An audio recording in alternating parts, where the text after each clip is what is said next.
ভারত নিয়ন্ত্রিত কাশ্মীরের সন্ত্রাসী হামলার পর ভারত ও পাকিস্তানের ক্রিকেট মহলে উত্তেজনা ছড়িয়ে পড়ছে।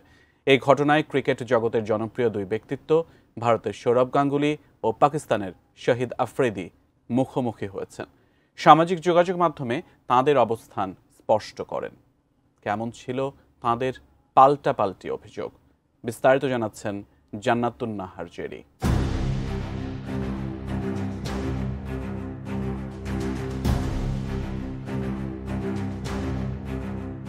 কাশ্মীরের পেহেলগামে বন্দুকধারীদের হামলায় ২৬ জন নিহত হওয়ার ঘটনায় সারা পৃথিবীর সরব। এ ঘটনায় পাকিস্তানের দিকে অভিযোগ তুলছে ভারতের নরেন্দ্র মোদীর সরকার। এ নিয়ে চরম উত্তেজনায় দুদেশের কূটনৈতিক সম্পর্ক তলানিতে গিয়ে ঠেকেছে। এর প্রভাব পড়েছে ক্রিকেট মহলেও। পাল্টাপাল্টি মন্তব্য করেছেন ভারতের সাবেক অধিনায়ক ও বোর্ড প্রধান সৌরভ গাঙ্গুলি এবং পাকিস্তানের সাবেক অলরাউন্ডার শহীদ আফ্রিদি।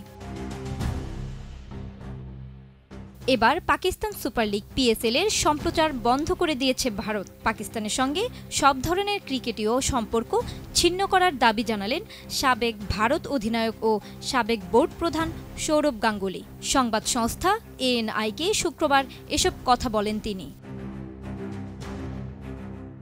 প্রাণ সসের মাখামাখি টেস্ট নুডলসকে করে তোলে আরো ইয়ামি আরো জোস। প্রাণ সস, সসের বস। অন্যদিকে রাজনীতির সঙ্গে অযথা খেলাকে জড়িয়ে ভারতের উস্কানিমূলক আচরণে ক্ষুব্ধ পাকিস্তানের ক্রিকেটাররা। পেহেলগামের ঘটনায় সুনির্দিষ্ট প্রমাণ ছাড়া পাকিস্তানকে দায়ী করায় ভারতের তীব্র সমালোচনা করেছেন সাবেক পাকিস্তানি অধিনায়ক শহীদ আফ্রিদি। ২৬ এপ্রিল জিও টিভি নিউজের প্রতিবেদনে শহীদ আফ্রিদি এসব পাল্টা মন্তব্য করেন। পাকিস্তান মহিলা ক্রিকেট দলের ওপেনার গুল ফিরোজাও জানিয়েছেন ভারতে কখনোই খেলতে যেতে রাজি নন তিনি। আগামী সেপ্টেম্বর-অক্টোবরে ভারতে মেয়েদের ওয়ানডে বিশ্বকাপ হওয়ার কথা। ভারত ও পাকিস্তানের মধ্যে দ্বিপাক্ষিক ক্রিকেট সম্পর্কে চির ধরেছে অনেক আগেই। ২০১৩ সালের পর শুধু ICC ও ACC টুর্নামেন্টে মুখোমুখি হয়েছে চির দুই শত্রু। ভবিষ্যতে বিশ্বকাপ ও এশিয়া কাপেও পাকিস্তানের সঙ্গে খেলবে না, এই সিদ্ধান্ত জানিয়ে ICC-কে চিঠি দেবে ভারতীয় ক্রিকেট বোর্ড।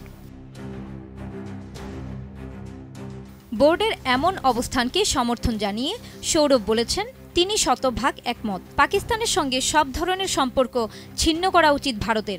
কঠোর ব্যবস্থা নেওয়া জরুরি। এটা কোনো কৌতুক নয় যে প্রতি বছর এমন ঘটনা ঘটতে থাকবে।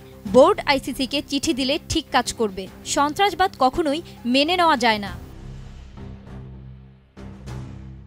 ভারত সবসময় পাকিস্তানকে সন্ত্রাসবাদের মদতদাতা হিসেবে চিহ্নিত করার চেষ্টা করে। প্রতিবেশী রাষ্ট্রের এমন মনোভাবের সমালোচনা করে আফ্রিদি বলেন, ভারত তাদের সব সংকটের জন্য কোনো প্রমাণ ছাড়াই পাকিস্তানকে দায়ী ও অভিযুক্ত করে। শোকের এই সময়ে নোংরা রাজনীতি বন্ধ করে সংলাপের মাধ্যমে সমাধান হতে পারে বলে মনে করেন। যুদ্ধ কারো জন্য মঙ্গল বয়ে আনবে না। জান্নাতুন নাহার জেরি, ATN নিউজ।